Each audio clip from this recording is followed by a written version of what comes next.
मेरे ख्याल से विश्व में अभी सबसे ज्यादा प्रोटेक्टेड है ऐसा आदमी जिसको कोविड हुआ था और जिसने वैक्सीन लिए। करेक्ट। वो सबसे प्रोटेक्टेड है। उसके बाद में जिसको डिसीज हुआ है, उसके बाद में 2 डोज फाइजर या मॉडर्ना। अभी कह रहा हूँ कि 6 हफ्ते बाद दुनिया ये कहेगी कि जो लोगों को कोविड हुआ था और जिन्होंने वैक्सीन ली है उनको बूस्टर की जरूरत नहीं है, ऐसा विश्व कहेगा। मैं अभी आज कह रहा हूँ। नमस्कार, आप सभी का स्वागत है लोकमत हिंदी में। मैं हूं प्रतीक्षा कुकरेती आपके साथ। तो दोस्तों, कोविड की कुछ चीजें, कुछ इंफॉर्मेशन जो आप हमेशा जानना चाहते हैं, तीसरी लहर को लेकर, वैक्सीन को लेकर, बूस्टर को लेकर, बहुत चीजें ऐसी हैं जो, बहुत सारे सवाल ऐसे जो आपके जहन में रहते हैं। तो आज फिर से हमारे साथ अमेरिका पेंसिल्वेनिया से जुड़ रहे हैं डॉक्टर रवि गोडसे। सर, सबसे पहले बहुत बहुत स्वागत है आपका। कैसे हैं आप? एकदम फाइन। आप क्या तीसरी लहर की बात कर रहे हो? मैं तो कह रहा हूँ आएगी ही नहीं, और आप चालू ही किया कि तीसरी लहर के बारे में क्या जानना है जो आने वाला ही नहीं है। जैसा मिस्टर इंडिया में है ना, मुझे अनिल कपूर साहब अच्छे नहीं लगते थे, तो इसलिए मिस्टर इंडिया मुझे बड़ा पसंद है। अनिल कपूर है भी, दिखता भी नहीं है, जैसे तीसरी लहर कंसेप्ट में है, वो आएगी नहीं, अपना नेचुरल इम्यूनिटी के साथ हो जाएगा। सर, अगर इस वक्त भारत की स्थिति हम देखें तो केसेस डेफिनेटली कम हो रहे हैं, कभी थोड़े बहुत बढ़ रहे हैं, बट केरला एकमात्र ऐसा स्टेट है जहां बहुत ज्यादा केसेस आ रहे हैं कंपैरेटिवली और स्टेट्स पे। तो सर, आप कुछ अभी बता सकते हैं कि अभी जो स्थिति है भारत की, आप इसको किस तरह से देख रहे हैं और क्या मतलब आगे क्या रहेगा सर? मैंने इसके वीडियो बनाया था मेरे यूट्यूब चैनल पे। मेरा ट्विटर हैंडल भी है @डॉक्टर के बाटली पड़ी है, मैं दिखा देता हूँ। जी कहाँ सर। गया वो? डॉक्टर गोडसे रवि वन उल्टा दिखाया क्या? हाँ, नहीं वो सर। मेरा ट्विटर हैंडल है, वो डाल देना। जी जी। तो देखो, जीरो कोविड ये बकवास है। जीरो कोविड ऐसा कुछ नहीं है, नहीं होगा। ऑस्ट्रेलिया, न्यूजीलैंड, सिंगापुर जो हम लोग अचरज से देखते रहते, ओ वाह माय गॉड, ऑस्ट्रेलिया क्या कर रहा है, न्यूजीलैंड, उन देशों की अभी बैंड बज सकती है, लेकिन बजेगी नहीं, क्योंकि वो वैक्सीनेशन कर देंगे। उनका पॉपुलेशन कम है। न्यूजीलैंड का पॉपुलेशन सिर्फ 5 मिलियन है, मतलब 50 लाख। पूरे पैंडेमिक में न्यूजीलैंड में 2,905 केस आए थे। तो वो न्यूजीलैंड में सिर्फ 2,905 केस आए थे पूरे पैंडेमिक में। अभी शायद 2,906 है, क्योंकि उन्होंने 1-2 महीने का लॉकडाउन लगा दिया है एक केस के लिए। ये कब तक करेंगे? ऐसा ऐसा चलेगा नहीं। कोविड तो आने वाला है। हर देश को कभी ना कभी कोविड का सामना करना है। जब वो सामना करेंगे, तब अगर उनके पास वैक्सीन के डोसेस है, ऑलरेडी दे चुके हैं, तो हॉस्पिटलाइजेशन कम हो जाएंगे। जी ये बहुत अच्छा है। तो जी देखो, मैंने पहले कहा था यूएस के पास डोसेस है, इंडिया के पास केसेस है, जी और इंग्लैंड के पास डोसेस और केसेस दोनों है। तो अभी इंग्लैंड का देखो क्या चल रहा है। तो केरला भारत का ऐसा स्टेट है जी जो एकदम सुशिक्षित है, वो लिटरेट है, वो बहुत अच्छी तरह से उन्होंने सब मैनेज किया था, इसलिए उनका हर्ड इम्यूनिटी थोड़ा कम है। हर्ड तो ये जो मैं जो भी कुछ कह रहा हूँ, वो साबित होता है केरल की तरफ देख के, कि जी डेल्टा का, अभी लोग पूछते हैं ना, ये डेल्टा इतना खतरनाक है। ये डेल्टा अगर इतना इन्फेक्शियस है, तो अगर आप खेत में जा रही हो और दो तीन भैंसे हैं, और वो एक बार बैठ गए तो बैठ गए, वो वहां से निकलने वाली नहीं है। तो अगर डेल्टा इतना इन्फेक्शियस है, तो फैल क्यों नहीं रहा है आग की तरह? एग्जैक्टली। 25,000 के 2.5 लाख क्यों नहीं हो रहे एक दिन में? क्योंकि अब बाकी के लोग प्रोटेक्ट हुए हैं। केरला का नेचुरल इम्यूनिटी थोड़ा कम है। भारत में नेचुरल इम्यूनिटी की वजह से अब हो चुका है, इनफ प्रोटेक्शन आ चुका है। तो अभी लोग ये सवाल ये पूछते हैं कि अगर हमने दिसंबर में 2020 में अच्छा वैक्सीनेशन किया होता, तो डेल्टा का जन्म ही नहीं होता ना। डेल्टा आएगा कहाँ से? रेप्लिकेटिंग वायरस म्यूटेट होता है ना। जी जी जैसा वो कहता है कि आ, वो हम लोग डेल्टा को वही मिटा सकते थे। तो लोग पूछेंगे अभी क्या अफ्रीका में कोई नया बन रहा है अभी, जिसको हमें पता भी नहीं? वो शायद नेचुरल इम्यूनिटी को भी चकमा दे देगा, और 2 साल बाद हमको तकलीफ। अभी छोड़ो यार, अभी वो छोड़ दो सब। इसीलिए अभी वैक्सीन लेते रहो, और वो जो नैसर्गिक प्रतिकार शक्ति अपनी बनी है, क्योंकि हमको ये पता नहीं कि कहाँ बनी है कहाँ नहीं बनी है, ऐसा जी फैला था, सबका टेस्टिंग नहीं हुआ था। तो जी वो करते रहो। अभी कुछ हफ्ते के लिए और मास्क पहनते रहो, जो कुछ उनका चालू है चालू रहो, लेकिन इंडिया तो निकल गया है इससे, कुछ थर्ड वेव वगैरह नहीं आने वाला है, आपको भी अभी दिख रहा है। और देखो ये लहर का मायना क्या होता है, अब जरा दोस्तों के साथ बात करो, कैसा लग रहा है आपको, कैसा महसूस हो रहा है, ये कब तक ये स्टडीज पढ़ेंगे, ये कौन लोग है स्टडीज करते हैं, ये पैंडेमिक के पहले कहाँ थे ये लोग। मेरे ख्याल से पैंडेमिक के पहले दो किस्म के लोग थे, एक तो रोने वाले लोग थे, वो जब नाउमीदी वाले लोग थे, और वो लोग थे वो अकल के दुश्मन थे। और अकल के दुश्मन और वो जो रोने वाले लोग हैं, अभी उनका एक संयुक्त संगठन हो गया है और हम पर राज कर रहे हैं। कौन लोग है ये स्टडीज करते हैं, हमको बोलते हैं ये वो, और हम लोग ऐसा भक्ति भाव से कुछ धूप दीप जला के सुबह देखते हैं कि क्या नंबर है क्या है। अभी रास्ते पे आपको क्या महसूस कर रहे हो आप, आपको ऐसा लगता है ना कि ये सब ठीक चल रहा है। बिल्कुल ऐसा जनवरी 2021 में भी लगा था, और लगा था एक जा चुका है, और सडनली दूसरी लहर आ गई, क्योंकि तब तक ज्यादा वैक्सीनेशन नहीं हुआ था। नहीं हुआ। वो दूसरी लहर ने वो इतना काम तमाम कर दिया है, जो कष्ट जो तकलीफें हमने दूसरी लहर के दौरान उठाई है, उन कष्टों का ये फल है कि अभी हम नेचुरल इम्यूनिटी के, ऐसा नहीं होना चाहिए था लेकिन अभी हो गया, जो हो गया सो हो गया। और दुनिया के विश्व के सारे देश इसी दौर से गुजरने वाले हैं कि ये होने वाला है। भगवान से प्रार्थना इतनी करेंगे कि वो वैक्सीन के डोसेस इनफ ले लेंगे तो हॉस्पिटलाइजेशन से तबाही नहीं बचेगी। सर भारत को ना हथियार मिला है जाइडस कैडिला की वैक्सीन ज़ाइकोव-डी। सर पहला सवाल तो उसपे यही है कि उसको कह रहे हैं फर्स्ट डीएनए वैक्सीन, सर वो क्या होती है? और दूसरा कह रहे हैं सर ये 12 साल से अधिक उम्र के बच्चों को भी लगा सकते हैं। तो सर इस पर आप कुछ हमें इन्फॉर्मेशन देना चाहेंगे? देखो DNA virus is a genetic vaccine, ऐसी कोई नहीं है, ये विश्व की पहली वैक्सीन होगी। तो बहुत अच्छा काम किया है अपने साइंटिस्ट ने। उसका डेटा अभी पीयर रिव्यू नहीं हुआ है, लेकिन सेफ्टी ठीक लग रहा है, तीनों चरण हुए हैं और 28,000 लोगों की स्टडी थी। 1 जुलाई को ही उसका रिपोर्टिंग आया था, पहले फेज का लैंसेट में रिव्यू हुआ था। देखो डीएनए जैसा जेनेटिक वैक्सीन बोलते हैं, फाइजर और मॉडर्ना आरएनए वैक्सीन है, तो वो डीएनए से आरएनए बना, वो क्या करते हैं, जब 1796 से हम लोग वैक्सीन बना रहे हैं एडवर्ड जेनर के टाइम से, तो एक तो वायरस या बैक्टीरिया को लेते हैं, मारते हैं और बॉडी में डालते हैं, तो बॉडी उसके अगेंस्ट एंटीबॉडी बनाए। नहीं तो उसका लाइव लेते हैं, प्रभाव कम करके डाल देते हैं। ये डीएनए आरएनए एकदम ट्रिक है, तो बॉडी को उल्लू बनाते हैं। तो ये डीएनए बॉडी में खुद एंटीजन पैदा करेगा, एंटीजन देंगे नहीं, बॉडी में खुद पैदा करेगा, और वो एंटीजन बॉडी को चकमा देगा और बॉडी वो एंटीजन के अगेंस्ट एंटीबॉडी बनाएगी। तो डीएनए आरएनए में बेसिक फर्क इतना है, डीएनए आरएनए में क्या फर्क है छोड़ो, डीएनए आरएनए वैक्सीन में बेसिक फर्क कैसा है, आप हिंदी मूवी देख रहे हो, ओके, और आप ड्रेसिंग गाउन डाला है, पाइप वाइप ओढ़ रहे हो, आपने कहा रामू चाचा गोपाल को बुलाओ, रामू चाचा एमआरएनए है और गोपाल एंटीजन है। तो आप फाइजर मॉडर्ना रामू चाचा है, और रामू चाचा जानते हैं कि गोपाल को बुलाना है, तो रामू चाचा ने गोपाल को बुला दिया। हम लोग डीएनए वैक्सीन करते हैं तो उसमें एक बलराज साहनी भी आ गए कि जो इसको बोलेंगे रामू चाचा को कि गोपाल को बुलाओ। सो बलराज साहनी डीएनए, रामू चाचा एमआरएनए, और Gopal is the antigen of Covid जिसके अगेंस्ट बॉडी एंटीबॉडी बनाएगी। तो ये डीएनए प्लाज्मिड डीएनए करके है, डिफरेंट टेक्नोलॉजी होती है, दुनिया में ऐसा पहला ही हुआ है। तो उसका उन्होंने जो बनाया, भारत की ये वैक्सीन 12 टू 18 एज ग्रुप में अवेलेबल ऐसी पहली वैक्सीन है भारत में।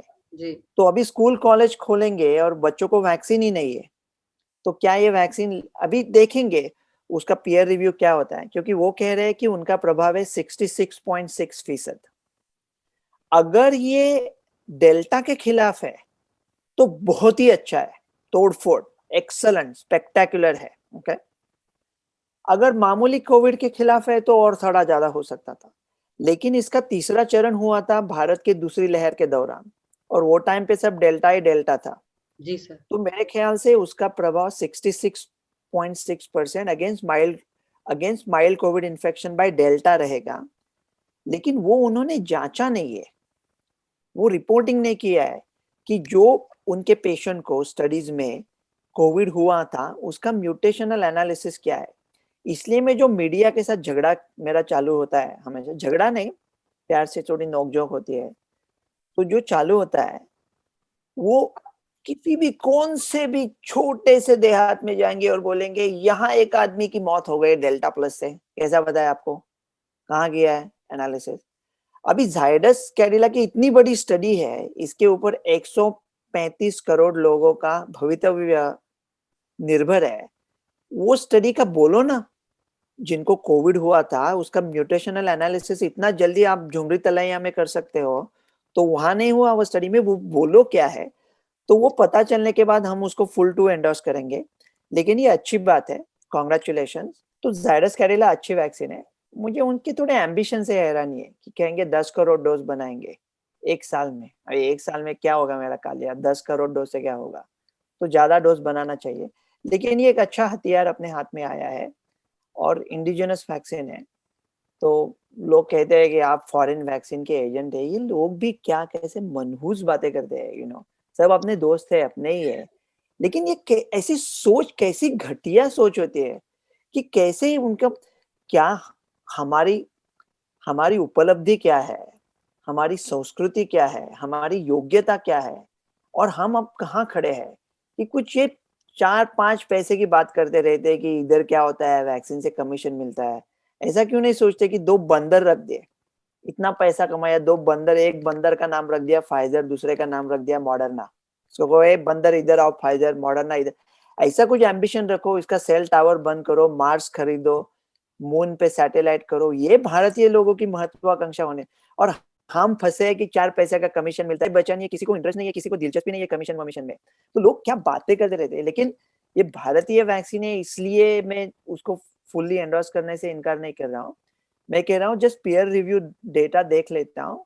अभी तो उसका डोसेस आने में 1-2 हफ्ते लगेंगे, लेकिन अच्छा लग रहा है अभी। कॉन्ग्रेचुलेशन इंडिया, शाबाश इंडिया। सर शुरुआत से ही आपसे पहले जब भी इंटरव्यूज हुए हैं कई बार सर आपने वैक्सीन के कॉकटेल को लेकर बात कही है, लेकिन सर भारत में डीसीजीआई ने जो है अप्रूवल दिया है मिक्सचर को, और सर वो बात कर रहे हैं कोविशील्ड और कोवैक्सीन के मिक्सचर को, यानी उनके कॉकटेल को।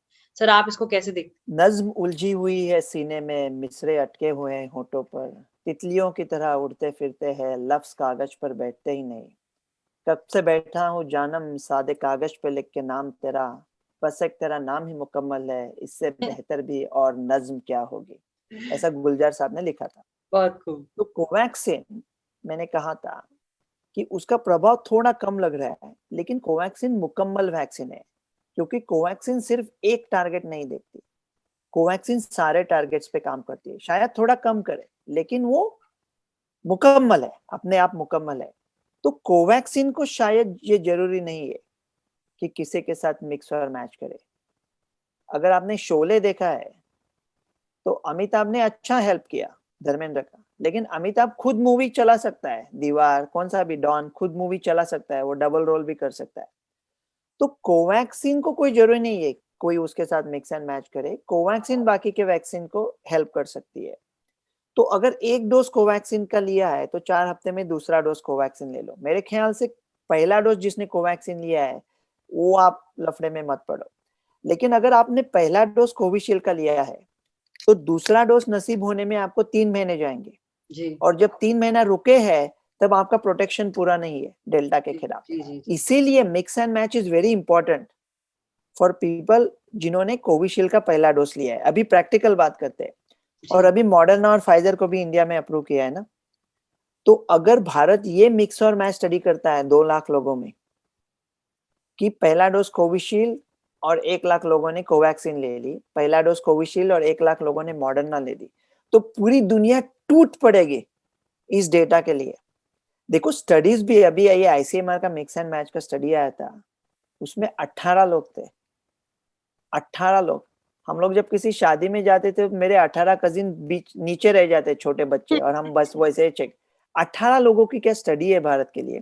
अभी इजराइल की पॉपुलेशन बंबई के पॉपुलेशन से हाफ से भी कम है, जी लेकिन इजराइल ने अभी स्टडी की है जी बूस्टर डोज पर, जी जी और वो डोज में एक आर्म में 1,49,144 लोग थे, जी और दूसरे आर्म में 6,49,000 लोग थे। इजराइल का पॉपुलेशन का ऑलमोस्ट 10% उन्होंने इस स्टडी में डाल दिया। सो स्टडीज ऐसे होने चाहिए। तो आप पहला डोज कोविशील्ड लिया है तो दूसरा डोज कोवैक्सीन सोच सकते हो, दूसरा डोज मॉडर्ना फाइजर भी सोच सकते हो। मिक्स एंड मैच अच्छा रहेगा, क्योंकि जिसको हेटेरोलोगस प्राइम बूस्ट बोलते हैं, जैसा वायरस हमें कुछ नया पैतरा दिखा रहा है, हम भी उसे कुछ नया दिखाए, तो उसको दोनों तरफ से बूस्ट करें। सिर्फ पुलिस नहीं रखेंगे, कमांडोज भी रखेंगे, तो दोनों तरह से प्रोटेक्शन हो जाएगा। तो अच्छा है, मिक्स एंड मैच अच्छा रहेगा, और भारत के लिए स्पेशली अच्छा रहेगा क्योंकि करोड़ों लोग ऐसे हैं कि जिन्होंने पहला डोज कोविशील्ड का लिया है, अभी 2 महीना रुकना पड़ेगा उनको। सर अब बात जो एक बहुत ही इम्पोर्टेंट चीज है, बूस्टर सर। मैं आपका भी कहीं वीडियो और आपका ट्वीट पढ़ रही थी, स्ट्रेस बूस्टर या बूस्टर, इस पे आपने कुछ बोला भी था। तो सर ये मैं जानना चाहूंगी, अब लोगों के जहन में ये बहुत सवाल बार बार आ रहा है कि जैसे जिन्होंने अगर अप्रैल में वैक्सीन वो लगा चुके हैं, जो उस टाइम इतना गैप भी नहीं था, तो सर क्या दिसंबर तक आते आते उनकी वैक्सीन का असर कम हो जाएगा? और सर क्या हमें दोनों डोज के बाद बूस्टर की सच में जरूरत पड़ेगी? देखो, हम पहले इंटरव्यू में भी बात कर चुके थे कि वैक्सीन का असर कम हो रहा है, हमें कैसे पता चले। तीन तरह से कर सकते हैं ना, एंटीबॉडी मेजर कर सकते हैं, टी सेल मेजर कर सकते हैं जी। और रियल लाइफ में क्या हो रहा है देख रहे हैं। टी सेल तो कोई मेजर नहीं करता, शायद मीडिया वाले करते होंगे, उनको तो सब पता है, वो भगवान है, वो सब जानते हैं। नहीं, तो एंटीबॉडी मेजर करके तो कुछ फायदा नहीं है, हमने कहा है, क्योंकि एंटीबॉडी का कोई मायना ही नहीं है। तो हम जांचे कैसे, हमें पता कैसे चलेगा कि बूस्टर की जरूरी लगने वाली है? तो वो रियल लाइफ में ही दिखेगा ना, अगर केसेस बढ़ने लगे तो इजराइल में केसेस बढ़ने लगे, उन्हें लगा कि जो लोग वैक्सीनेटेड है उनमें भी इन्फेक्शन हो रहे थे, जिसको हम लोग ब्रेक थ्रू इन्फेक्शन बोलते हैं, इसलिए इजराइल डर गया और उसने बूस्टर डोज चालू किया। इजराइल की स्टडी में ऐसा आया है कि अगर बूस्टर डोज देते हैं तो बूस्टर डोज देने के एक हफ्ता उपरांत 86% तक आपको कोविड ना ही हो, यहाँ तक पहुंच जाते हैं, ऑलमोस्ट 100% अगेंस्ट सीरियस डिसीज। तो इजराइल ने कर दिया। वर्ल्ड हेल्थ ऑर्गेनाइजेशन ने एक बड़ी गलत बात कर दी, उन्होंने कह दिया ये देना नहीं चाहिए। ये देना नहीं चाहिए बोला तो अमेरिका पे प्रेशर आएगा ना। अगर बाइडेन साहब ने नहीं दिया तो लोग कहेंगे आप तो वर्ल्ड हेल्थ ऑर्गेनाइजेशन का सुन रहे हैं, हम क्यों सुने उनका? उनके सब सैलरीज वालीज अमेरिका देता है। 24% of world health organization budget comes from United States. China pays 12%, India pays 0.7%। तो वर्ल्ड हेल्थ ऑर्गेनाइजेशन हमारी सुने ना, हम क्यों उनकी सुन रहे हैं? तो वर्ल्ड हेल्थ ऑर्गेनाइजेशन ने बोल दिया, तो यूएस बोला हम करके ही दिखाएंगे, अभी चलो फूटो। देखो क्या होता है, अमीर लोगों को गरीब बना के, गरीब लोग अमीर नहीं होते, ये सब मिडल मैन में ही चला जाता है। मैंने मेरे खुद का जो doctor Ravi one Twitter handle है ना, उसके ऊपर भी क्या, हाँ दिख रहा है या, उसके ऊपर भी एक ट्वीट भेजा था और एक भी कहा था कि जो मदद होती है, अगर अमीर देश जब गरीब देश को मदद करता है, इसका मतलब अमीर देश के गरीब लोगों के जेब में पैसा निकाल के वो गरीब देश के अमीर लोगों के जेब में डाल दिया। इसको हेल्प बोलते हैं। बेचारे गरीब लोगों को कुछ नहीं मिलता। तो अमेरिका अभी 20 सितंबर से सबको बूस्टर देने वाला है, और वो कहते हैं कि एंटीबॉडी लेवल शायद थोड़ा प्रोटेक्शन कम होगा, उनको ब्रेक थ्रू इन्फेक्शन लग रहे हैं। लेकिन ये ब्रेक थ्रू इन्फेक्शन है, वो breakthrough infection serious disease नहीं हो रहे, वो अस्पताल नहीं जा रहे। और क्या है, यूएस में जब हम लोग कह रहे थे कि 4 लाख केस थे, वो 4 ही लाख थे, ज्यादा नहीं थे। इंडिया में जब 4 लाख कह रहे थे तो शायद 40 लाख थे। तो यूएस और इजराइल से इंडिया बहुत अलग है, क्योंकि हमारा प्रोटेक्शन हर्ड की कम्युनिटी में जो इतने सारे लोगों को इन्फेक्शन हुआ है उसके बलबूते पे है। तो ब्रेक थ्रू इन्फेक्शन हमारे यहाँ दिखे भी वैक्सीनेटेड लोगों में, हमारे तो यहाँ वैक्सीनेटेड लोगों में ज्यादा दिखेंगे क्योंकि वैक्सीन का प्रभाव थोड़ा कम है। लेकिन वो लोग अस्पताल नहीं जाएंगे और वो फैलेंगे नहीं, क्योंकि बाकी के लोगों को नेचुरल इम्यूनिटी के द्वारा प्रोटेक्शन है। मेरे ख्याल से विश्व में अभी सबसे ज्यादा प्रोटेक्टेड है ऐसा आदमी जिसको कोविड हुआ था और जिसने वैक्सीन लिए, करेक्ट, वो सबसे प्रोटेक्टेड है।